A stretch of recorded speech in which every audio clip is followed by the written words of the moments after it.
தென்னாடுடைய சிவனே போற்றி, எந்நாட்டவர்க்கும் இறைவா போற்றி. ஓம் நம சிவாய. என் அன்பு கன்னிராசி நண்பர்களுக்கும் தோழிகளுக்கும் பிள்ளைகளுக்கும் பெரியோர்களுக்கும் வணக்கம். இந்த தம்ப்நெயில பார்த்திருப்பீங்க, பணம் உன்னை தேடி வரும், வீரம் இனி உன்னிலிருந்து வரும், புகழ் இனி உனக்காக ஓடி வரும். இந்த தலைப்பை பார்க்கும்போதே உங்களுக்கு கொஞ்சம் மெய்சில் இருக்கும். ஒரு நிமிஷம் கண்ணை மூடி இந்த மூணும் உங்க வாழ்க்கையில நடந்தா நீங்க எப்படி இருப்பீங்க, உங்களுடைய ஸ்டேட்டஸ் எப்படி இருக்கும், உங்களுடைய வாழ்க்கை எப்படி இருக்கும், உங்களுடைய குடும்பம் எப்படி இருக்கும், பொருளாதாரம் எப்படி இருக்கும், கௌரவம் எப்படி இருக்கும், தோற்று போன சோர்ந்து போன வாழ்க்கையில விரக்தி அடைஞ்ச உங்களுக்கு இந்த காலகட்டத்தில் இந்த 3 விஷயமும் நடந்தா எப்படி இருக்கும் அப்படின்னு ஒரு நிமிஷம் கண்ணை மூடி யோசிச்சு பாருங்க. யோசிச்சுட்டா இது உங்க மனசுக்குள்ளார இறங்கிடும். உங்கள் எண்ணங்கள் தெளிவா இருக்கணும், உங்களுடைய சிந்தனை தெளிவா இருக்கணும், மனசு அமைதியா இருக்கணும். அப்படி ஒன்று நடந்தது அப்படின்னா எப்படி உங்க வாழ்க்கை மாறும்னு யோசிச்சு பாருங்க. அதுதான் உங்க வாழ்க்கையில இன்னும் 3 மாசத்துக்குள்ள நடக்க போகுது. உங்க வாழ்க்கையில எப்படி நீங்க ஜெயிக்க போறீங்க, உங்களது பிளஸ் என்ன, உங்களது மைனஸ் என்ன, அந்த மைனஸை எப்படி நீங்க பிளஸ்ஸா மாத்த போறீங்க, எப்படி உங்க வாழ்க்கையில ஜெயிக்க போறீங்க, எந்த தெய்வம் உங்களுக்கு கூட இருக்க போகுது, பரிகாரங்கள் என்ன, இன்னும் 3 மாசத்துல ஜெயிக்கிறதுக்கு இந்த கிரக அமைப்புகள் உங்களுக்கு ஒத்துழைப்பு கொடுக்குதா, இது எல்லாத்தையும் பற்றியும் இந்த வீடியோவில் நம்ம தெளிவாக பார்க்க போகிறோம். இந்த வீடியோவை கடைசி வரைக்கும் ஸ்கிப் பண்ணாமல் பாருங்க. அதுக்கு முன்னாடி குட் பேபின்னு ஒரு டீம் இருந்தது. அவங்க நிறைய பாரம்பரியமான கிராமத்தில் கிடைக்கிற மூலிகைகள், தானியங்கள், ஹெர்பல் இதெல்லாம் வச்சு அற்புதமான பூஜை பொருட்கள், உணவுப் பொருட்கள், மசாலா, எண்ணெய் வகைகள், hair oil, weight loss powder, weight gain powder, sugar loss powder, இப்படி நம்ம வாழ்க்கைக்கு தேவையான அனைத்தையும் கெமிக்கல் இல்லாம, மிக முக்கியமா இந்த காலகட்டத்தில் எல்லா பொருட்கள்லையுமே கெமிக்கல் அதிகமாக கலந்துருப்பாங்க. ஆனால் கெமிக்கலே இல்லாமல் பாரம்பரியமான ஹெர்பலையும் தானியங்களையும் வச்சு தயாரிக்கக்கூடிய அவ்வளவு பொருட்கள் இங்கே இருக்குது. உங்களுடைய உடல்நிலையில் அக்கறை இருந்ததுன்னா இவங்கள்ட்ட கான்டாக்ட் பண்ணி வாங்கிக்கங்க. இவங்கள்ட்ட வெப்சைட்டும் இருக்குது, www.jaisan.in அப்படிங்கிற வெப்சைட்டும். இந்த நம்பருக்கு, வாட்ஸ்அப் நம்பருக்கும் கான்டாக்ட் பண்ணலாம். 9043688626 இந்த நம்பருக்கு கான்டாக்ட் பண்ணி உங்களுக்கு தேவையான அனைத்து விதமான பொருட்களும் கெமிக்கலை கலக்காம பாரம்பரியமான பொருட்களை வச்சு தயாரிச்சிட்டு இருக்காங்க. வாங்கி பயன்படுத்துங்க. சரி கன்னிராசி நண்பர்களே, இந்த காலகட்டத்தில் ஒரு மனுஷியா நீங்கள் ஃபீல் பண்ண மாட்டீங்க. என்னமோ நடக்குது, மர்மமாக இருக்குது அப்படிங்கிறது மாதிரி ஒரு எல்லா காரியத்தையும் குழப்பத்தில் செய்யக்கூடிய ஒரு சூழ்நிலை. ஏன்னா எல்லாரையும் நம்பினது தான் காரணம்.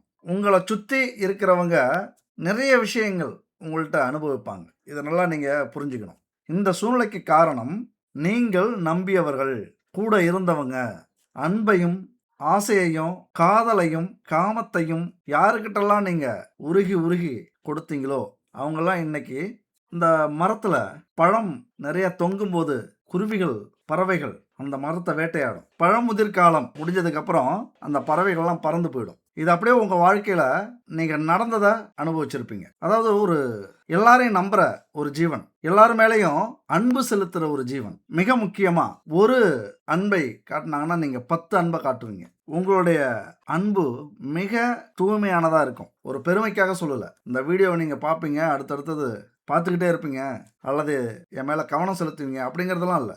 ரியல். இது 100க்கு 100 உண்மை. கன்னிராசியை பொறுத்த வரைக்கும் காதலுக்காகவே பிறந்தவர்கள், அன்புக்காகவே பிறந்தவர்கள், அடுத்தவங்களை நேசிக்கிறதுக்காகவே பிறந்தவர்கள் அப்படின்னு 100% சொல்லலாம். அதனால தான் உங்களுடைய எண்ணங்கள், உங்களுடைய சூழ்நிலைகள், உங்களுடைய வாழ்க்கை யார் மேலேயாவது அன்பு செலுத்திக்கிட்டு, யார் மேலேயாவது ஆசைப்பட்டு, யார் மேலேயாவது காதல் வயப்பட்டு, யார் மேலேயாவது காமம் வயப்பட்டு, இப்படி வாழ்க்கை நகர்ந்துகிட்டே இருக்கும். அதை பற்றிய சிந்தனை அதிகமாக இருக்கும். அதை பற்றிய தோல்விகள் உங்களுக்கு கண்டிப்பாக இருக்கும். வாழ்க்கையில் ஒரு நாள் இந்த காதல், அன்பு, காமம் இதெல்லாம் புரிஞ்சுக்கிறதுக்காகவே உங்கள் வாழ்க்கையில் தோல்விகள் அப்படிங்கிறது நடக்கும். காதல் தோல்வியாக இருக்கலாம், நம்பியவர்கள் துரோகம் பண்ணியிருக்கலாம், கூட இருக்கிறவங்க அனுபவிச்சுட்டு விலகி இருக்கலாம், கட்டின கணவன், கட்டின மனைவி துரோகம் பண்ணியிருக்கலாம். வாழ்க்கையிலான ஒரு நாள் என்னைக்கு நீங்கள் இந்த இழப்பை, இந்த துரோகத்தை, இந்த துன்பத்தை தாங்க முடியாத வலியை சந்திக்கிறீங்களோ அன்றிலிருந்து உங்களுடைய அடுத்த அவதாரம் ஆரம்பம்.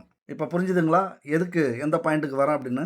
அப்போ இதுவரைக்கும் நீங்கள் அனுபவிச்சது இந்த விஷயங்களை தான். இதுதான் உங்கள் வாழ்க்கையில் மிகப்பெரிய ஒரு போராட்ட காலம் இது வரைக்கும் இருந்திருக்கும். அதாவது உங்களை காதலிக்க சொல்லியிருப்பாங்க, லைட்டாக அன்பு காட்டியிருப்பாங்க, முழுசாக நம்பி இருப்பீங்க, நிறைய செலவுகள் பண்ணியிருப்பீங்க. அதுதான் அடுத்த கொடுமை. நிறைய அவங்களுக்காக விரயம் பண்ணியிருப்பீங்க, கடன் வாங்கி கூட விரயம் பண்ணியிருக்கலாம். அது ஆணாக இருந்தாலும், பெண்ணாக இருந்தாலும், ஒரு குழந்தைக்கு பல மணி நேரங்கள் கழிச்சு அம்மாவ பார்த்தா என்ன உணர்வு இருக்குமோ, அப்படியே உங்களுக்கு அந்த ஒரு ஏக்கம், ஒரு அன்பு நீங்க நம்புனவங்க மேல வைப்பீங்க. அப்படி நம்பி, நம்பி ஏமாந்து போனவர்கள் உங்க மேல ஆதிக்கம் செலுத்தி இருப்பாங்க.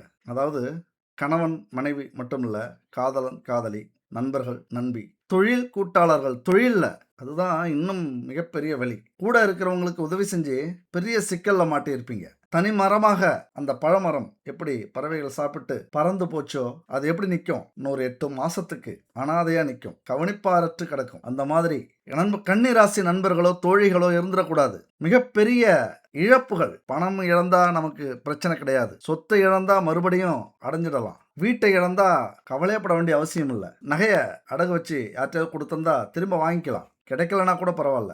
ஆனால் மரியாதை, கௌரவம், அன்பு இதெல்லாம் போனதுனால உங்களால இந்த காலகட்டம் மிகப்பெரிய ஒரு துக்கமான, ஒரு துயரமான, எதுக்காகவோ காத்து கொண்டிருக்கிற ஒரு ஜீவனாக என் அன்பு கன்னிராசி நண்பர்களும், தோழிகளும் காத்துக்கிட்டு இருக்கீங்க.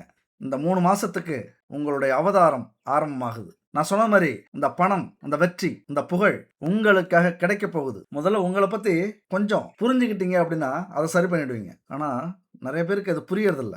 புரியாமலே ஏனோ தானோங்கிற வாழ்க்கை வாழ்ந்துடுறது. அதிகமா நேசிக்கிறது பெரிய மைனஸ். அதிகமா நேசிச்சாலே எல்லாத்தையும் நம்பிருவீங்க. எது சொன்னாலும் கேட்டுப்பீங்க. எது கேட்டாலும் கொடுப்பீங்க. எதையும் இழக்கறதுக்கு தயாரா இருப்பீங்க. அப்ப இவ்வளவு பிரச்சனைகள் உள்ள அந்த அதிகம் நேசிக்கிற விஷயத்த என்ன செய்யலாம் இனிமே? கட்டுப்படுத்திப்போம். நமக்காக இனிமே ஏங்கட்டும்.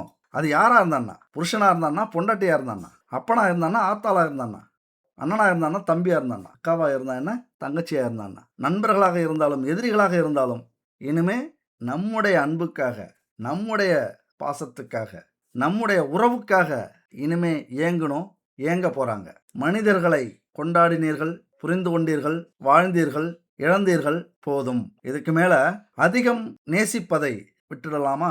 விட்டுருவோம். சரி, அடுத்தது நிறைய யோசிப்பது. அது என்ன நிறைய யோசிப்பது? புதன்னாலே கொஞ்சம் வித்தியாசமானவர். குழந்தைத்தனம் உள்ளவர். அதாவது ஆணும் அல்லாத, பெண்ணும் அல்லாத, ஆண் உணர்வையும் பெண் உணர்வையும் சேர்த்த ஒரு தனி பிறவி இந்த புதன் பகவான் உங்களுடைய அதிபதி. அப்ப என்ன செய்வார் தெரியுமா? முதிர்ச்சியும் இருக்கும், முதிர்ச்சி இன்மையும் இருக்கும். குழந்தை மாதிரியும் இருப்பீங்க, பக்குவமானவர்கள் பெரிய மனிதர்கள் மாதிரியும் இருப்பீங்க. அப்ப நிறைய யோசிக்க தோணும். எல்லா லெவல்லையும் யோசிப்பீங்க. ஒரு எடுத்துக்காட்டு சொல்லணும்னா, இதை இந்த திருநங்கை கிரகத்தோட சேர்ப்பாங்க. தப்பா நினைக்காதீங்க. திருநங்கை கிரகம், இந்த கிரகம் புதன் பகவான் அப்படிங்கிறவர். அதுவும் கன்னி ராசியில் இருக்கிற புதன் பகவான் திருநங்கை வகையை சேர்ந்தவர். ஆண் உணர்வு கொஞ்சமும் பெண் உணர்வு கொஞ்சமும் இருக்கும். நீங்கள் ஆணாக இருந்தாலும் சரி, கொஞ்சம் அன்பு செலுத்திட்டாலே காதலிக்க ஆரம்பிச்சிருவீங்க. அன்பு செலுத்துறது வேற, ஒருபடி மேல காதலிக்க ஆரம்பிச்சிருவீங்க. அவங்க கூட கணவன் மனைவியா வாழ ஆரம்பிச்சிருவீங்க. அதாவது இங்கிலீஷ்ல சொல்ல போனா இன்னைக்கெல்லாம் ட்ரெண்டிங் கே அப்படின்னு சொல்லுவாங்க. அதே மாதிரி பெண்களாக இருந்தால், பெண்களை உங்களை நேசிக்கிற பெண்களை பார்த்தா நீங்க நேசிக்கிறது மட்டும் இல்ல, சுவாசிக்கவே ஆரம்பிச்சிருவீங்க, காதலிக்க ஆரம்பிச்சிருவீங்க. உங்களுடைய அத்தனை உணர்வுகளையும் பெண்கள் மேல கொட்ட ஆரம்பிச்சிருவீங்க. அப்ப என்ன அர்த்தம் அது? உங்களை நேசிக்கிறவர்கள் நல்ல வேளையா நீங்கள் ஆணாக இருந்தால், பெண் உங்களை நேசிச்சா வாழ்க்கை சாதாரணமா பயணம் செய்யும். நீங்க பெண்ணாக இருந்து ஆண் உங்களை நேசிச்சா கொடுத்து வைத்தவர்கள். ஆனா சில பேருக்கு கன்னிராசியை பொறுத்த வரைக்கும் கொஞ்சம் வாழ்க்கை விசித்திரமானதாக அமைஞ்சிரும். இங்க ஓரின அன்பு, அதாவது ஒரே இனத்தின் மேல அன்பு அதிகரிக்கும். நல்லா புரிஞ்சுக்கிங்க. ஆணுக்குரிய வலிமையும் பெண்ணுக்குரிய நளினமும் உங்கள்கிட்ட இருக்கிறதுனால 2 பேருக்குமே உங்க மேல ஆசை வரும். அவ்வளோதான். 2 பேருமே உங்களை காதலிப்பாங்க. 2 பேருமே உங்க மேல காமத்தை செலுத்த முயற்சி பண்ணுவாங்க. அப்ப இதுல அதிகம் யோசிப்பது அப்படின்னு சொன்னேன். இங்க தான் நிறைய குழம்புவீங்க. இந்த எண்ணங்கள் தான். யாரை தேர்ந்தெடுக்கிறது? வாழ்க்கையில சரியான துணைய தேர்ந்தெடுத்துட்டீங்க அப்படின்னா உங்கள் வாழ்க்கை ஓஹோன்னு இருக்கும். ஆனா இந்த இடத்துல தடம் மாறிடுவீங்க. நீங்க எந்த வயசாக இருந்தாலும் சரி, இந்த காலகட்டத்தில் இதை கடந்து வந்திருந்தாலும் சரி, இதை காணாம வந்திருந்தாலும் சரி, இதுக்கு மேல இந்த குழப்பத்தை விட்டுருங்க. இயற்கை என்ன சொல்லுதோ அதை செய்யுங்க. உங்க மனசு என்ன சொல்லுதோ அதை செய்யுங்க. ரொம்ப முக்கியம் நம்ம குடும்பம். இந்த இடத்துல நிறைய அடிக்கடி ஏன் இதை நம்ம ஃபோக்கஸ் பண்ணி சொல்றோம் அப்படின்னா, கன்னிராசி நண்பர்களும் தோழிகளும் அதிகமா இந்த இடத்துல தடுமாற்றம் உங்களுக்கு ஏற்படும். அதனால தெளிவா சொல்றோம். அடுத்து பார்த்தீங்கன்னா, தன்னம்பிக்கை கொஞ்சம் குறைவு. வலிமையோட இருக்க மாட்டீங்க. யாரையாவது சார்ந்து இருக்கணும் அப்படிங்கிற எண்ணம் வரும். நீங்க ஆண்களாகவே இருந்தாலும் சரி, நீங்க பெண்களாக இருந்தாலும் சரி, அந்த தன்னம்பிக்கை உங்களுக்கு இந்த உலகத்த பார்க்க பார்க்க ஒரு பயம் வந்துரும். உங்கள்கிட்ட அந்த கூச்ச சுபாவம் இருக்கு. அதான் பெண்ணுக்குரிய அந்த பயம் இருக்குல்ல. ஆண்களாக இருந்தாலும் கன்னி ராசிய பொறுத்தவரைக்கும் கரெக்ட்டா கண்டுபிடிச்சிடலாம். கொஞ்சம் யாராவது கூச்ச சுபாவமா இருந்தாங்க அப்படின்னா, அவங்க கன்னி ராசியா தான் இருக்கணும் அதிகமா. பேச்சு கூட கொஞ்சம் கலந்து வரும். அந்த நடை, உடை, பாவனை, நளினம் இது எல்லாமே ஆண்களாக இருந்தால் பெண்களுக்குரிய, பெண்களாக இருந்தால் ஆண்களுக்குரிய அந்த கலப்பினம் இருக்கும். அதனால அந்த தன்னம்பிக்கை அப்படிங்கிறது இந்த உலகத்த பார்த்து கொஞ்சம் பயந்துருவீங்க. இனிமே பயப்படுவீங்க. தெரிஞ்சாச்சுல்ல. இந்த மாரி யாராவது சொல்லியிருந்தா, நாங்க ஏன் பயந்துட்டு இருக்க போறோம்? இனிமே ஆணுக்கு ஆணாக, பெண்ணுக்கு பெண்ணாக தைரியமா நிக்க போறோம். தன்னம்பிக்கையோட நிக்க போறோம். அப்படி ஒரு கிளாப் போட்டுட்டு ஆரம்பிக்கலாமா? சரி. அடுத்தது இந்த புறம் பேசுறது, அடுத்தவங்கள சின்ன புள்ளத்தனமா விமர்சிப்பது, ரொம்ப சின்ன சின்ன விஷயத்துக்கெல்லாம் பெருசா ஆக்கி அத பெரிய பிரச்சனையாக்குவது. இது ஒரு மைனஸ் நம்ம கன்னி ராசிட்ட உண்டு. கோவப்பட வேண்டாம். ஏன்னா நெறைய பேர் கோவப்பட்டு கமெண்ட்ல திட்ட ஆரம்பிச்சுருவீங்க. பரவால்ல. உண்மைய சொல்லி தானே ஆகணும். இதுல என்ன இருக்கு? ஆனா, எல்லாருமே அப்படி இல்லைல்ல. இதை புரிந்து கொண்டு ஒரு அனுபவம் வந்ததுக்கப்புறம் மாத்திப்பீங்க. ஆனா, இந்த விஷயத்த உங்க வாழ்க்கையில இருந்து சின்ன விஷயத்தெல்லாம் பெருசாக்காம, பெரிய விஷயங்களை நோக்கி, பெரிய பிரச்சனைகளை நோக்கி, பெரிய வெற்றியை நோக்கி பயணம் செஞ்சீங்க அப்படின்னா, உங்களுக்கு எந்த பிரச்சனையும் வராது. அடுத்தவர்களுடைய தலையீடு வராது. இல்லன்னா நீங்க புலம்பிக்கிட்டே இருப்பீங்க. அடுத்தவங்க உதவி செய்றான் அப்படின்னு டோட்டலா உங்கள பிரிச்சு மேய்ஞ்சுட்டு போயிடுவாங்க. எந்த அர்த்தத்தில சொல்றேன் அப்படின்னு உங்களுக்கு புரியும். நீங்க ஆண்களாக இருந்தாலும், பெண்களாக இருந்தாலும் உங்களை அனுபவிச்சுட்டு போயிட்டே இருப்பாங்க. அதனால அந்த குழப்பத்தில இருக்கிறது, சின்ன சின்ன விஷயத்துக்கெல்லாம் கோவப்படுறது, வருத்தப்படுறது, ஆத்திரப்படுறது, இதை விடக்கூடிய ஒரு காலகட்டம் இந்த காலகட்டம். அதிகமா கவலைப்படுவீங்க. அப்படிதானே? எதுக்கு எடுத்தாலும் கவல. எதுக்கு எடுத்தாலும் நெகட்டிவா திங்க் பண்றது. நம்ம தலைவிதி அப்படிங்கிற வார்த்தை அடிக்கடி உங்களுக்கு வரக்கூடிய வாய்ப்புகள் உண்டு. கொடுத்து வைத்தது அவ்வளவுதான். இதுக்கு மேல என்ன இருக்கு? இனிமே என்னத்த சாதிச்சு, என்னத்த கிழிச்சு அப்படிங்கிற வார்த்தைகள், அப்படிங்கிற கவலை உங்களுக்கு நிறைய இருக்கும். நம்ம எண்ணம் தான் நம்முடைய வாழ்க்கை. நம்ம எண்ணத்த இப்படி நெகட்டிவா வச்சுக்கிட்டோம் அப்படின்னா, நமக்கு அது மட்டும் தான் கண்ணுக்கு தெரியும். நீங்க சைக்காலஜியா ஒரு விஷயத்த நீங்க புரிஞ்சிருப்பீங்க. காலையில எழுந்திச்ச உடனே ஏதாவது ஒரு கெட்ட செய்தி கேட்குறீங்க. அது எதுவாக இருந்தாலும் இருக்கட்டும். அது சின்னதோ, பெருசோ. அன்னைக்கு முழுவதும் அந்த மாதிரியான செய்தி கேட்டுட்டே இருப்பீங்க. காலையில எழுந்திருச்சு ஒரு சந்தோஷமான விஷயம் நடந்துருச்சு அப்படின்னா, அன்னைக்கு முழுவதும் ஹேப்பியா இருப்பீங்க. இதுக்கு காரணம் அங்க கெட்ட விஷயம் நடக்கிறதும், ஹேப்பியான விஷயம் நடக்கிறதும் காரணம் இல்ல. நம்முடைய மனநிலை தான் காரணம். ஏன்னா, நாம காலையிலேயே ஹேப்பியா ஆரம்பிக்கும்போது, ஹேப்பியான விஷயங்கள் தான் நம்ம மைண்டுக்கு இறங்கும். நம்ம காலையிலேயே தவறான செய்திய அல்லது துக்கமான செய்திய கேட்கும்போது, அது சம்மந்தப்பட்ட விஷயங்கள் தான் நம்ம காதுக்கும், கண்ணுக்கும், மூளைக்கும் தென்படும். அப்ப ஆரம்பத்தில நம்ம என்ன உணர்றோமோ, அதுதான் நம்முடைய பார்வைகள் அனைத்தும் அத நோக்கி தான் போகும். அந்த மாதிரி இதுவரைக்கும் நெகட்டிவ் திங்க் இந்த கவலை, இந்த விதியே அப்படின்னு இருக்கிற அந்த விஷயங்கள உங்க மனசுல இருந்து சுத்தமா தொடச்சு எறிஞ்சிட்டீங்க அப்படின்னா, இதிலிருந்து பாசிட்டிவா திங்க் பண்ணிட்டீங்க அப்படின்னா, உங்க கண்ணுக்கு நடக்கிறதெல்லாம் பாசிட்டிவா தான் தெரியும். நீங்க பாசிட்டிவா தான் அப்புறம் செயல்பட ஆரம்பிப்பீங்க. உங்கள் பயணம் பாசிட்டிவ நோக்கி தான் போகும். அதுக்கப்புறம் சந்தோஷத்த பாருங்க. அப்ப இத பொறுத்தவரைக்கும், இப்ப சொன்ன சில விஷயங்கள் உங்களுடைய நெகட்டிவா இருந்தாலும், இதுல கிடைக்கிற அனுபவம் தான் கன்னி ராசிய பொறுத்தவரைக்கும், வாழ்க்கையினுடைய அடுத்த கட்டத்துக்கு, அடுத்த அவதாரத்துக்கு, அடுத்த பயணத்துக்கு, அடுத்த பாதைக்கு வழிவகுக்கக்கூடிய ஒரு அற்புதமான நெகட்டிவ் பாயிண்ட்கள் இதெல்லாம். அதாவது இதெல்லாம் ஒரு தோல்வி மாதிரி தான். இது இல்லாம கன்னி ராசி இல்ல. ஆனா இது இருக்கிறவங்க கண்டிப்பா வாழ்க்கையில ஜெயிக்கிறாங்களோ இல்லையோ, ஆனா புரிஞ்சவங்க ஜெயிச்சுருவாங்க. இப்படியெல்லாம் நாமளா? நான் இப்படியா? அப்ப நான் இனிமே இப்படி இருக்கக்கூடாது அப்படிங்கிற உணர்வு உங்களுக்கு இதுக்கு மேல வரப்போகுது. இந்த 3 மாசத்துக்குள்ள டோட்டல் சேஞ்ச் ஒரு டிரான்ஸ்ஃபர்மேஷன் உங்க வாழ்க்கையில நடக்க போகுது. தன்னம்பிக்கையை வளர்த்துக் கொள்ள போறீங்க. எதுவா இருந்தாலும் இனிமே பார்த்துக்கலாம். யாரா இருந்தாலும் இனிமே சமாளிச்சுக்கலாம். நம்மள மீறியா? எத்தனை முறை பிறக்க போறோம்? உயிரோட இருந்து அல்லது பயந்துகிட்டே இருந்து இந்த உலகத்திலே நிலையவா இருக்க போறோம்? இல்ல. இந்த வாழ்க்கையும் ஒரு முறை, இந்த பிறப்பும் ஒரு முறை, இந்த இறப்பும் ஒரு முறை. அதுக்கு இடையில எதுக்கு இந்த கவல? எதுக்கு இந்த ஏமாற்றம்? எதுக்கு இந்த தோல்வி?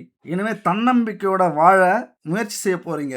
என் அன்பு கன்னிராசி நண்பர்களும், தோழிகளும். என்ன காரணம்னா, அற்புதமான இடத்துக்கு குரு பகவான் லாப வீட்டுக்கு வந்து உட்கார்ந்து உச்சம் பெற்று போய் இருக்கிறார். இனிமே எல்லாமே லாபம் தான். எப்படி எல்லா ராசியும் இனிமே உங்கள நோக்கி தான் பார்வை செலுத்த போறாங்க. மிகப்பெரிய புகழை அடையக்கூடிய அமைப்பு உங்களுக்கு வந்திருக்கு. அப்புறம் வாய்ப்புகள் வந்தா உடனே பயன்படுத்துங்க. அது என்ன தள்ளி போடுறது? நாளைக்கு பார்த்துக்கலாம். சரி அப்புறம் யோசிக்கலாம். அப்புறம் பேசிக்கலாம். சரி கேட்டு செய்யலாம். நமக்கு செட் ஆகுமா? இது என்னங்க இது? வாய்ப்பு வந்தா ஏன் அலட்சியப்படுத்துறீங்க? ஏன் தள்ளி போடுறீங்க? உங்களுக்காகவே வர வாய்ப்ப நீங்க தள்ளி போட்டீங்க அப்படின்னா, வாய்ப்பு மறுபடியும் கிடைக்குமா? நீங்க ஆணா இருந்தா, ஒரு அழகான பொண்ணு உங்கள தேடி வருதுன்னு வச்சுக்கங்களேன். எல்லா லட்சணமுமே இருக்கு அவங்கள்ட்ட. தள்ளி விடுவீங்களா? அந்த மாதிரி தான் வாய்ப்புகள் உங்களுக்காகவே வர வாய்ப்பு. அது என்ன வேணாலும் வரட்டுமே. சின்ன பையனா இருக்கட்டும், இல்லன்னா பெரிய பையனாக இருக்கட்டும். முடியா கிடைச்சாலும் கிடைக்கட்டும். இல்ல மழை கிடைச்சாலும் கிடைக்கட்டும். ஏதோ ஒண்ணு கிடைக்குதுல்ல. புரிஞ்சுப்போம்ல, தெரிஞ்சுப்போம்ல. வாய்ப்புகளை நழுவ விடாதீர்கள். இனிமே நழுவ விட மாட்டீங்க. தோல்வி பத்தி கவலையே பட மாட்டீங்க. உண்மையா நீங்க வேணா பாருங்களேன். தோல்விய பார்த்து சந்தோஷப்படுவீங்க. எவன் ஒருவன் தோல்வியை பார்த்து தோத்துட்டேன், அப்ப எனக்கு வெற்றி வரப்போகுது அப்படின்னு நினைக்கிறானோ, அவன் கண்டிப்பா வாழ்க்கையில ஜெயிப்பான். என்னை தொடாமல் யாரும் சாதிக்க முடியாது அப்படின்னு சொல்றது யாரு? தோல்வி. அந்த சாதனை தான் உண்மையான வெற்றி. தோல்வியை தொட்டு சாதிக்கிற அத்தனை பேரும் உண்மையிலே சாதனை செஞ்சவங்க தான். ஏன்னா, அதில தான் ஒரு திருப்தியா இருக்கு. உங்களுக்கு நீங்க நினைப்பீங்க, எல்லாரையும் பார்க்கும்போது கொஞ்சம் மனசு கஷ்டமா இருக்கும். எவ்வளவு புத்திசாலித்தனமா இருக்காங்க. எவ்வளவு அறிவா யோசிக்கிறாங்க. எவ்வளவு நாலேட்ஜ் பாத்தியா? நமக்கெல்லாம் அந்த மாரி வரமாட்டேங்குது. நிறைய முறை யோசிச்சிருப்பீங்க. இதத்தான் நம்ம சின்ன பிள்ளைத்தனம் அப்படின்னு சொல்றது. கன்னி ராசி நண்பர்களே, தோழிகளே, ஒண்ணு நல்லா தெரிஞ்சுக்கங்க. இருக்கிற 12 ராசியிலேயே ஆகச்சிறந்த அறிவாளிகள், புத்திசாலிகள், தந்திரசாலிகள் நீங்க தான். ஏன்னா உங்களுக்கு தான் இந்த விஞ்ஞான அறிவையும், இந்த இயற்கை அறிவையும் இறைவன் ஒரு சேர கொடுத்துருக்கான். கன்னி ராசிகிட்ட மட்டும்தான் 2மே இருக்கும். பழமையையும் நேசிப்பீங்க, புதுமையையும் நேசிப்பீங்க. இந்த விஞ்ஞானம், பயணம், உணவு, புத்திசாலித்தனமா பேசுறது, ஆராய்ச்சி பண்றது, இதெல்லாம் நீங்க தான். உங்களுக்குள்ளார தான் இருக்கு. என்ன செய்யணும்? அதை ஆக்டிவேட் செய்யணும். ஏதாவது ஒரு வகையில அதை வெளியில கொண்டு வரதுக்கு முயற்சி பண்ணுங்க. என்ன செய்யலாம்? நிறைய படிக்கணும், நிறைய தெரிஞ்சுக்கணும். இன்னைக்கு தான் மொபைல்ல எவ்வளவு பார்க்குறோம் நம்ம. தேவையில்லாத ரீல்ஸை பார்த்து டைமை வேஸ்ட் பண்ணுறத, ஏதாவது படிக்க தெரிஞ்சுது அப்படின்னா நிறைய விஷயத்த கற்றுக்குங்க. என்ன கற்றுக்கலாம்? என்ன தொழில் செய்யலாம்? என்ன வேலைக்கு போகலாம்? யார்கிட்ட எப்படி பேசலாம்? யார்கிட்ட எப்படி நடந்துக்கலாம்? சாதிப்பவர்கள் என்ன செஞ்சாங்க வாழ்க்கையில? பணக்காரனா ஆவணவங்க என்ன செஞ்சாங்க வாழ்க்கையில? தோல்வியை கண்டவர்கள் என்ன செய்தார்கள்? துரோகத்தை கண்டவர்கள் என்ன செய்தார்கள்? ஜெயிச்சவங்க என்ன செஞ்சாங்க? இப்படி நிறைய விஷயங்களை தேடுங்க. படிக்கிற பழக்கம் இருக்கா? இல்லைன்னா ஏற்படுத்திக்கிங்க. மொபைல் பார்க்கறதுக்கு விருப்பம் இல்லையா? புத்தகம் படிங்க. அல்லது படிக்க தெரியாதவர்களா? ஊர்ல அறிவாளியா இருந்தும் அதை வெளிக்காட்டிக்காம நிறைய பேர் இருப்பாங்க. உங்களுக்கு தெரியும். உங்களுக்கு எதுவுமே படிக்க தெரியல, மொபைல் பார்க்க தெரியாது, புத்தகம் படிக்க தெரியாது அப்படின்னா இந்த மாதிரி முயற்சி பண்ணுங்க. ஊருக்குள்ளார அல்லது நம்ம பக்கத்துல உறவினர்கள்ல ஆகச்சிறந்த அறிவாளிகள் ரொம்ப அமைதியா இருப்பாங்க, அலட்டிக்காம இருப்பாங்க. நான் அறிவாளின்னு அலட்டிக்கிறவங்கள்ட்ட போயிடாதீங்க. அறிவாளியாக இருந்தாலும் அமைதியா இருக்கிறாங்கல்ல, அவங்கள்ட்ட போய் உங்க நேரத்தை ஸ்பெண்ட் பண்ணுங்க. உங்க வாழ்க்கையில மிகப்பெரிய மாற்றம் ஏற்படும். இது அதற்கான காலகட்டம் இது. நண்பு கன்னிராசி நண்பர்களே, மிக முக்கியமா உங்க வாழ்க்கையில பெரிய புத்திசாலியாக, அறிவாளியாக, தந்திரசாலியாக, அபரிதமாக யோசிப்பவர்களாக இந்த காலகட்டத்தில் உருவெடுக்க போறீங்க. இப்படி ஒரு வாய்ப்பு உங்களுக்கு கிடைக்கிறது ரொம்ப ரொம்ப கஷ்டம். முயற்சி பண்றீங்க அப்படின்னா நீங்க தான் ஜெயிப்பீங்க. இதுக்கு முன்னாடி உங்க வாழ்க்கையில எதிரிகள் எப்பொழுதுமே இருப்பாங்க. எப்படி உருவாவாங்கன்னா, எல்லாம் உங்களை பார்த்து தான். உங்க கூட இருந்த அத்தனை பேரும் ஒரு நேரத்தில் எதிரியா மாறுவாங்க. நிறைய கடன் வாங்கி வச்சிருப்பீங்க. நண்பர்களுக்காக, நான் சொன்னது மாதிரி தோழிகளுக்காக, கணவனுக்காக, மனைவிக்காக. கடன்பட்டார் நெஞ்சம் போல் கலங்கினான் இலங்கை வேந்தன். இந்த காலகட்டத்தில் உங்களுக்கு பெரும் பிரச்சனை இந்த கடன். அந்த கடனை எல்லாம் அடைக்க போறீங்க. மிக முக்கியமான விஷயங்க இது. கன்னிராசி நண்பர்களும் தோழிகளும் கடனை அடைச்சி சேமிப்பை கொண்டு வர போறீங்க. சில ஐடியாக்கள் எனக்கு தெரிஞ்சு கடனை எப்படி அடைக்கலாம். நிறைய பிரச்சனை வந்திருக்கும். தொழிலில் நஷ்டமாயிருக்கும், குடும்பத்தில் யாருக்காவது நோய் வந்திருக்கும், ஏதாவது விபத்து நடந்திருக்கும், ஏதாவது தொழிலில் அதிக முதலீடு போட்டு அல்லது வேலையில் லஞ்சம் கொடுக்குறேன் அப்படின்ட்டு லஞ்சத்தை கொடுத்து வெளிநாட்டுக்கு பணத்தை கட்டி இப்படி பணத்தால் ஏமாந்துருப்பீங்க. அதை கடன் வாங்கி சரி பண்ணுறதுக்கு முயற்சி பண்ணியிருப்பீங்க. இல்லைன்னா கடன் வாங்கியே ஏமாந்துருப்பீங்க. இப்படி கடன் உங்களுக்கு பெரிய பிரச்சனையாக வந்திருக்கும். ஏன்னா செவ்வாய் இருக்கிறதுனால தைரியமாக நீங்கள் எந்த செலவாக இருந்தாலும் செஞ்சுருப்பீங்க. தைரியமாக முதலீடு போட்டிருப்பீங்க. ஏன்னா உங்களுக்கு ஒரு அசட்டு தைரியம் உண்டு. பார்த்துக்கலாம், அவ்வளோதான். எவ்வளவு பெரிய பிரச்சனையாகவே இருந்தாலும் அசால்ட்டாக சொல்லுவீங்க பார்த்துக்கலான்னு. ஆனால் இந்த பார்த்துக்கலாம் அப்படிங்கிற வார்த்தை இருக்குல்ல, சிந்திச்சு செயல்பட்டீங்கன்னா ஈஸியாக ஜெயிச்சிருவீங்க.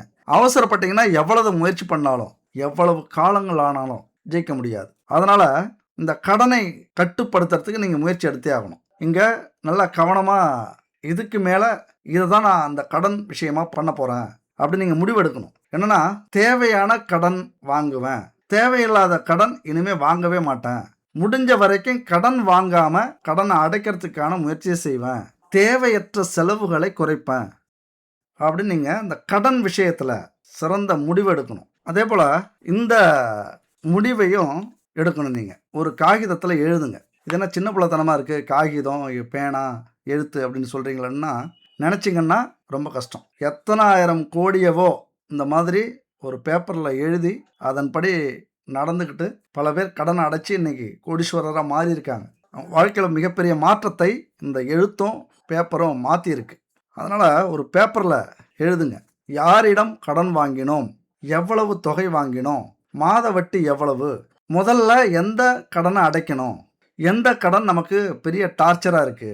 இப்படி பட்டியல் போட்டீங்க அப்படின்னா உங்களுக்கு ஒரு தெளிவு கிடைச்சிரும் கடன்ல. மிக முக்கியமா அந்த தப்பு மட்டும் செய்யாதீங்க கடன்காரங்கள்ட்ட.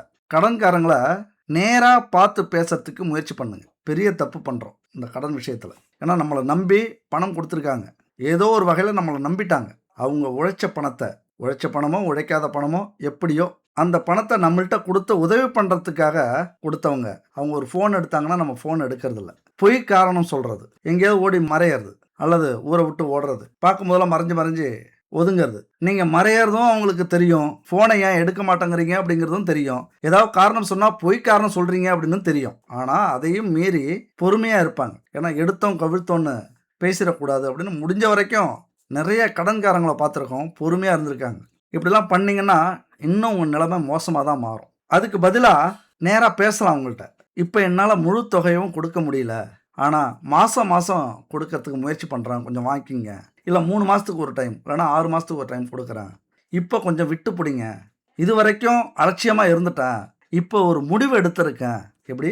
இது நம்பிக்கை கொடுக்கும். இந்த வார்த்தை யார்கிட்டயாவது சொல்லி பாருங்க, இது நம்பிக்கை கொடுக்கும். ஏன்னா இது வரைக்கும் கடன் வரலையே அப்படின்னு அவங்க தப்பாக நினச்சிருந்தாலும் இந்த வார்த்தை அவங்களுக்கு தைரியத்தை கொடுக்கும்.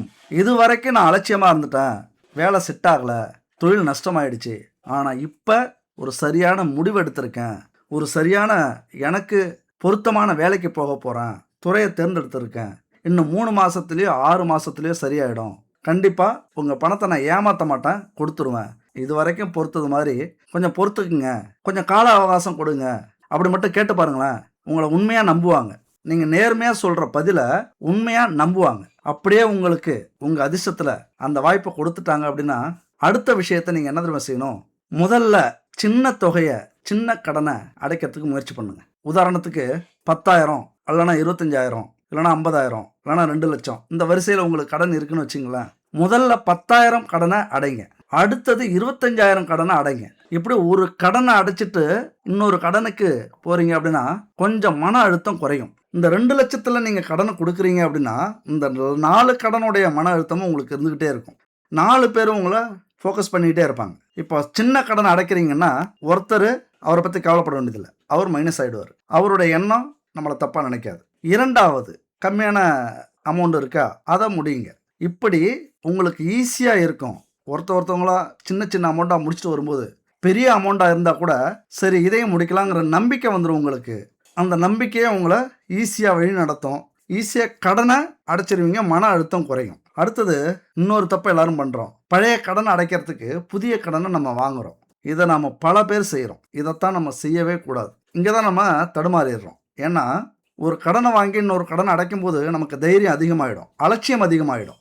சரி அடைச்சிக்கலாம், அதான் இந்த பிரச்சனை இப்போ முடிஞ்சிச்சே அப்படின்னு. ஆனால் அது அங்கே பெருசாக வளர்ந்துக்கிட்டு இருக்கும். வட்டியோடு தான் கடன் வாங்கியிருப்பீங்க. 1 லட்ச ரூபாய்க்கு 1,50,000 லட்ச ரூபாய் கடன் வாங்கியிருப்பீங்க. 1,50,000 லட்ச ரூபாய் கடன் கொடுத்துட்டு மீதி 25,000 நீங்கள் வேறு செலவில் போட்டிருப்பீங்க. 1 ரூபாய்க்கு 1.5 கடன் ஆகியிருக்கும். அதனால் என்ன நடக்கும்? அங்கே இன்னும் நமக்கு பிரச்சனை அதிகரிக்கும். இந்த விஷயத்தை கடனை பொறுத்த வரைக்கும் செய்யாதீங்க. கூடுதல் வருமானம் ஒரு வேலையில் ஒரு தொழிலில் செய்கிறீங்கன்னா அதில் எப்படி இன்னும் கொஞ்சம் வருமானத்தை கூட்ட முடியும், அதுக்கு எந்தெந்த வகையெல்லாம் வழி இருக்குது, இன்னும் யாரை பார்க்கலாம், கடன் வாங்காமல் ஒரு சர்வீஸ்லேயோ அல்லது புதிய ப்ராடக்ட் சேர்த்தோ அல்லது பதவி உயர்வுக்காக கஷ்டப்படுறது. ஒரு வேலைக்கு இப்போ காலையிலேருந்து 6 மணி டு 1 மணி 2 மணி வேலைன்னா அதுக்கு மேலே ஏதாவது வேலை செய்யலாமா அப்படின்னு யோசிக்கலாம். 9 to 6னா நைட்டில் ஒரு 2 மணி நேரம் 3 மணி நேரம் வேலை செய்யலாமா, அதுக்கு மேலே அந்த கடனை அடைக்கிறதுக்கு உழைக்கலாம். ஒரு தொழில் செய்கிறீங்க அப்படின்னா அதில் சர்வீஸ் மூலயமா முதலீடு போடாமல் ஏதாவது தொழில் செய்யலாமா அப்படின்னு பார்க்கலாம். ஃப்ரீலான்ஸ் வேலை, பார்ட் டைம் வேலை, ஆன்லைன் சேவை, இப்படி உங்களுக்கு அந்த பணத்தை கொண்டு வர்றதுக்கு சில அடிஷ்னல் வேலையை பார்க்கலாம். மன அழுத்தத்தை முதல்ல கட்டுப்படுத்துங்க. கடன் பிரச்சனை இருந்தால் நமக்கு பெரிய அவமானம்னு நம்ம நினைக்க வேண்டிய அவசியமே இல்லை. கடன் பட்டார் நெஞ்சம் போல் கலங்கினான் இலங்கை வேந்தன் அப்படிங்கிற பழமொழியே இருக்கு. இங்கே யாரு கடன் படலை, நம்மளை வழி நடத்துகிற அரசாங்கமே கடன் பட்டிருக்கு. ஊரில் 199 பேர் கடனாளியாக தான் இருப்பாங்க. கோடீஸ்வரன்லாம் கடனில் தான் இன்னைக்கு தொழிலை பண்ணிட்டு இருக்காங்க. அதனால கடன் வாங்கிறது பெரிய பிரச்சனையே கிடையாது. உங்கள் மதிப்பையும் கௌரவத்தையும் எந்த விதத்துலையும் அது குறைக்காது. பல வெற்றியாளர்கள் பெரிய கடனை அடைச்சிட்டு இன்னைக்கு ஜெயிச்சுக்கிட்டு இருக்காங்க. ஆனாலும் கடனாளியாக இருக்காங்க அவங்க லெவலுக்கு. அதுதான் அவங்களுடைய ப்ளஸ் பாயிண்ட். அடைக்கிற அளவுக்கு கடன் வாங்கிப்பாங்க, அதை சரியாக அடைச்சிட்டு வருவாங்க. அதனால் ரொம்ப இந்த கடனில் அதிக நேரம் பேசிட்டோம். இருந்தாலும் ஒரு மனுஷனுக்கு கடன் பிரச்சனைங்கிறது பெருசு. அதனால் கொஞ்சம் அதிகமாக இந்த வீடியோவில் பேசியிருக்கோம் கடனை பற்றி. நீங்கள் மொத்தம் கடன் எவ்வளவு, எத்தனை பேர்கிட்ட கொடுக்கணும், மாத வருமானம் எவ்வளவு, மாத செலவு எவ்வளவு, இதெல்லாம் கணக்கு பண்ணி இந்த கடனை கொடுக்க ஆரம்பிச்சிங்கன்னா ஈஸியாக கடனை அடைச்சிடலாம்.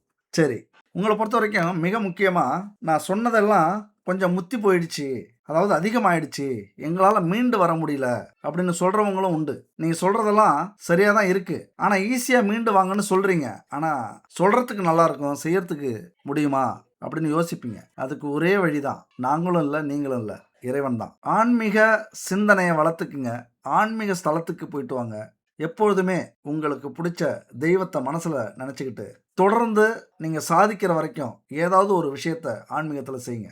ஒரு கோவிலுக்கு போகிறீங்க அப்படின்னா 9 முறை அந்த கோவிலுக்கு போயிட்டு வாங்க. ஒரு நாள் தேர்ந்தெடுத்து, அதாவது வாரத்தில் ஒரு நாள் தேர்ந்தெடுக்கலாம், மாதத்தில் ஒரு நாள் தேர்ந்தெடுக்கலாம். 9 முறை அந்த கோவிலுக்கு போயிட்டு வாங்க.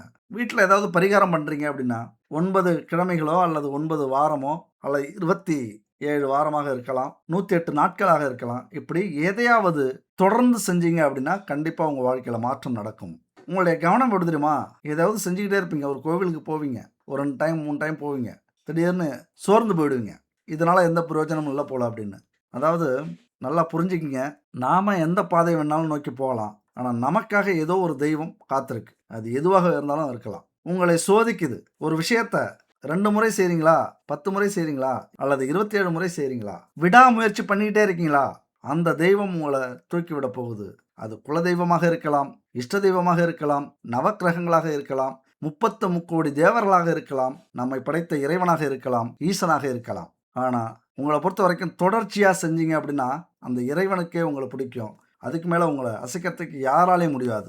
இத்தனை தோல்விக்கு அப்புறம், இவ்வளவு கஷ்டத்துக்கு அப்புறம் நான்லாம் ஜெயிப்பேனா அப்படிங்கிற ஒரு சிந்தனை கூட உங்களுக்கு வர வேண்டாம். ஒரு சிறந்த உதாரணம் ஒன்று இருக்குது. ஒரு இளைஞன், அவனுக்கு பெரிய கனவு இருந்தது, தொழிலதிபராக வரணும், பெரிய பிஸ்னஸ்மேனாக வரணும் அப்படிங்கிற ஆசை. ஆனால் அவன் குடும்பத்தில் ரொம்ப ஏழ்மை. ஒரு நாள் தன்னுடைய சேர்த்த பணத்தை எல்லாத்தையும் எடுத்து போட்டு அங்கே இருக்கிற நிலத்தை கொஞ்சம் விற்றுட்டு ஒரு தொழில் ஆரம்பிக்கிறான். ஆரம்பத்தில் கொஞ்சம் நல்லா தான் போச்சு. ஆனால் சில மாதங்கள் போக போக பெரிய நஷ்டம் வந்துருச்சு. கிராம மக்கள்லாம் சொல்கிறாங்க, உன்னால் இது முடியுமா, இது உனக்கு தேவையா, வேலைக்கு போய் வாழ்க்கையை ஓட்டு, எதுக்கு அடுத்தவங்கள பார்த்து பணக்காரராக ஆகணும்னு ஆசைப்படுற அப்படின்னு ஏகப்பட்ட கேலி கிண்டல்கள். ரொம்ப மனசு வருத்தப்படுறான். நம்ம ஜெயிக்கணும்னு தானே ஆசைப்பட்டோம், நம்ம பணத்தை போட்டு தானே தொழில் ஆரம்பித்தோம் அப்படின்னு. ஆனால் அவருடைய தந்தை ஒரு வார்த்தை சொல்கிறார், தோல்வி உன்னை தண்டிக்க வரல, உன்னை முடக்க வரல, உனக்கு கற்றுக் கொடுக்குற ஆசானா வந்திருக்கு, என்ன கற்றுக் கொடுத்ததுன்னு நீ பாரு அப்படிங்கிறார். அந்த வார்த்தை அந்த இளைஞனுடைய வாழ்க்கையை மாற்றுச்சு. மீண்டும் எழுதுறான், தவறுகளை எழுதுறான், ஒவ்வொன்றா சரி செய்ய ஆரம்பிக்கிறான், புதிய திறமைகளை வளர்த்துக்கிறான், நிறைய புத்தகங்கள் படிக்கிறான், நிறைய மனிதர்களுடைய வாழ்க்கையை படிக்கிறான், வெற்றி பெற்றவங்களுடைய கதையை கேட்குறான், மீண்டும் அந்த தொழில் ஆரம்பிக்கிறான். முதல் ஆண்டு கொஞ்சம் லாபம், 2ஆம் ஆண்டு நல்ல வளர்ச்சி, 3ஆம் ஆண்டு அவன் நிறுவனத்தில் நிறைய பேரை வேலை செய்கிறாங்க. ஒரு நாள் அவனை கேலி செஞ்ச மக்களே, அருண் எப்படியாவது வருவான்னு எனக்கு தெரியும், அருண் எப்படி இவ்வளவு பெரிய வெற்றி அடைஞ்சான் அப்படின்னு புறாமப்படுறாங்க, வியப்பாகிறாங்க, ஆச்சரியப்படுறாங்க, அதிர்ச்சி அடைகிறாங்க. அதனால் உங்களுடைய வெற்றி அப்படிங்கிறது முதல்ல தோல்வி தான் வரும். அந்த தோல்வியை பார்த்தே நிறைய பேர் நம்ம அதுக்கப்புறம் முயற்சியை பண்ண மாட்டேங்கிறோம். அவன் சொன்னானா ஊர் மக்களுக்கு, நான் வெற்றி பெற்றதுக்கு காரணம் என்னுடைய முயற்சி மட்டும் இல்லை, நான் சந்தித்த தோல்வி தான், அந்த தோல்வி கற்றுக் கொடுத்த பாடம் தான் இந்த வெற்றி அப்படின்னு சொன்னானா. அதனால் மனுஷனுக்கு வெற்றி பெற்றால் மட்டும் உற்சாகம் வர்றதில்ல, தோல்வி அடைஞ்சாலும் உற்சாகம் வரணும். அப்போ தான் மனுஷன் வாழ்க்கையில் மிகப்பெரிய வெற்றி அடைய முடியும். கடைசியாக ஒரு பரிகாரம், இது மிகப்பெரிய ஒரு அற்புதமான பரிகாரம், பஞ்சகவ்ய விளக்கு பரிகாரம். இது மிகப்பெரிய அற்புதமான ஒரு பரிகாரங்க.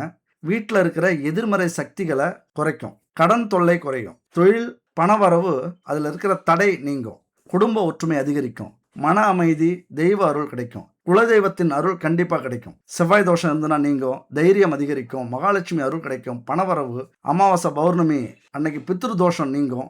குடும்பத்துல மிகப்பெரிய நன்மை கிடைக்கும். இந்த பஞ்சகவ்ய விளக்க ஏத்துனீங்க அப்படின்னா, பால், தயிர், நெய், கோமியம், சாணம் இதெல்லாம் சேர்த்து செஞ்ச அந்த விளக்கு இருக்குல்ல, பஞ்சகவ்ய விளக்கு எப்போ ஏற்றணும் அப்படின்னு பார்த்தீங்கன்னா, செவ்வாய்க்கிழமை காலையில் மாலையில், வெள்ளிக்கிழமை காலையில் மாலையில். எப்படி ஏற்றணும்? வீட்டை சுத்தப்படுத்திக்கங்க, காலையில் குளிச்சுக்குங்க, பச்சரிசி கோலமாவால் கோலம் போட்டுங்க வாசலில். எப்பொழுதுமே பூஜை செய்யும்போது கொஞ்சம் கோலம் போட்டுக்கிறது நல்லது. பச்சரிசி மாவால் கோலம் போடுறது, மண்ணால் கோலம் போடாதீங்க. அப்படி உங்களுக்கு பச்சரிசி மாவு உங்களால் தினமும் அரைச்சி போட முடியல அப்படின்னா, இந்த நம்பரை கான்டெக்ட் பண்ணுங்கள். ஜெய்சான் இவங்க பச்சரிசி மாவால் கோலை கட்டி தயாரிக்கிறாங்க. பஞ்சகாவிய விளக்கு இருக்குது, பஞ்சதெய்வ எண்ணெய் கிடைக்குது, நெய் கிடைக்குது. இப்படி குடும்பத்துக்கு தேவையான ஊறுகாய், மசாலா, ஹெல்த்து ப்ராடக்ட்டு, இப்படி நிறைய விஷயங்கள் இயற்கையான தானியங்களை வச்சு, மில்லட்ஸை வச்சு, ஹெர்பலை வச்சு தயாரிக்கிறாங்க. இவங்கள்ட்ட வாங்கி பயன்படுத்துங்க. சரி, பூஜை அறையை சுத்தம் பண்ணிக்கங்க, வாசலில் விளக்கு வச்சுக்கிங்க, நல்லெண்ணெய் இல்லைன்னா நெய் தீபம் ஏற்றிங்க, சுத்தமான நெய்யாக இருக்கட்டும். பருத்தி திரி பயன்படுத்துங்க. கிழக்கு இல்லைன்னா வடக்கு நோக்கி இந்த பஞ்சகவ்ய விளக்கை ஏற்றுங்க. எத்தனை விளக்கு ஏற்றணும்னா 3 விளக்கு. இந்த விளக்கை ஏற்றிக்கிட்டு குலதெய்வத்தை வணங்கிங்க, அடுத்தது சிவபெருமானை வணங்கிங்க, இஷ்ட தெய்வங்களை வணங்கிங்க. அதுக்கப்புறம் 21 முறை இந்த மந்திரத்தை சொல்லுங்க. ஓம் சரவண பவ அப்படிங்கிற மந்திரத்தை சொல்லுங்க. இந்த பரிகாரம் மன நம்பிக்கை. முதல்ல நீங்கள் நம்பிக்கை வைக்கணும். மன நம்பிக்கை வச்சாதான் இந்த விஷயங்கள்லாம் உங்களுக்கு பலமாக நடக்கும். எண்ணங்கள் தான் முதல் வெற்றி, அடுத்தது தான் எல்லாமே. இதனால் பெரிய பிரச்சனைகள்லாம் தீர்றதுக்கான வாய்ப்புகள் மிக அதிகம் உண்டு. இன்னொரு விஷயம் ஞாபகம் வச்சுக்கங்க, பரிகாரங்கிறது நாம் நினைக்கிறது மாதிரி சாதாரண விஷயம் கிடையாது. நமக்கு மேலே ஒரு சக்தி இருக்குது. அந்த சக்தியை நமக்கு பக்கபலமாக துணையாக அழைக்கிறது தான். நம்பிக்கை இருந்தால் அது கூட வரும். நம்பிக்கை இல்லைன்னா அந்த நம்பிக்கை வர வரைக்கும் அது காத்திருக்கும். ஏன்னா அழையா விருந்தாளியாக வரக்கூடாதுல்ல. அந்த நம்பிக்கை உங்களுக்கு எப்போ வரும்? கஷ்டம், துன்பம், துயரம், ஐயோ போச்சே அப்படின்னு அந்த மாதிரியான கஷ்டங்கள் வரும்போது இறைவனை தேடுவீங்க. அந்த அளவுக்குலாம் போக வேண்டாம். ஒரு குறைஞ்ச கஷ்டத்திலேயே இந்த மாதிரியான காலகட்டத்திலே முயற்சி பண்ணுங்கள். விளக்கு ஏற்றுறது அப்படிங்கிறது, இந்த ஆன்மீக சிந்தனை அப்படிங்கிறது மனசுக்கு ஒளி கொடுக்கக்கூடியது, வாழ்க்கைக்கு ஒளி கொடுக்கக்கூடியது. கோடீஸ்வரர்கள்லாம் பெரிய தைரியசாலி, அதிர்ஷ்டசாலி அப்படின்னு நினைப்பீங்க. ஆனால் உண்மை அது இல்லை. பணம் இருக்கும் மனிதரிடம் மனம் இருப்பதில்லை, மனம் இருக்கும் மனிதரிடம் பணம் இருப்பதில்லை. பணம் படைத்த வீட்டினிலே வந்ததெல்லாம் சொந்தம், பணமில்லாத மனிதருக்கு சொந்தம் எல்லாம் துன்பம். புத்தியுள்ள மனிதரெல்லாம் வெற்றி காண்பதில்லை, வெற்றி பெற்ற மனிதரெல்லாம் புத்திசாலி இல்லை, புத்திசாலி இல்லை. அதனால் என் நண்பர்களே, தோழிகளே, உங்களை யாராலும் தோற்கடிக்க முடியாது. ஆனால் உங்ககிட்ட கோபம், அவசரம், பொறுமை இல்லாது இதை நீங்கள் தோற்கடிக்கலாம். அதையெல்லாம் ஜெயிச்சிட்டிங்க அப்படின்னா உங்கள் வாழ்க்கையில் உச்சத்தை கண்டிப்பாக இந்த 3 மாதத்தில் அடைவீங்க. இந்த 2026, 27 நீங்கள் எடுக்க வேண்டிய முக்கியமான சபதம் என்ன தெரியுமா? வெற்றி சபதம் அப்படின்னு சொல்லலாம். முடிவு எடுப்பதற்கு முன் யோசியுங்கள், தொடங்கியதுக்கு அப்புறம் விடாதீங்க, முயற்சி பண்ணிக்கிட்டே இருங்க. கண்டிப்பாக ஒரு நாள் வெற்றி அடைவீங்க. அடுத்த ஒரு அற்புதமான வீடியோவில் சந்திக்கலாம். நன்றி, வணக்கம்.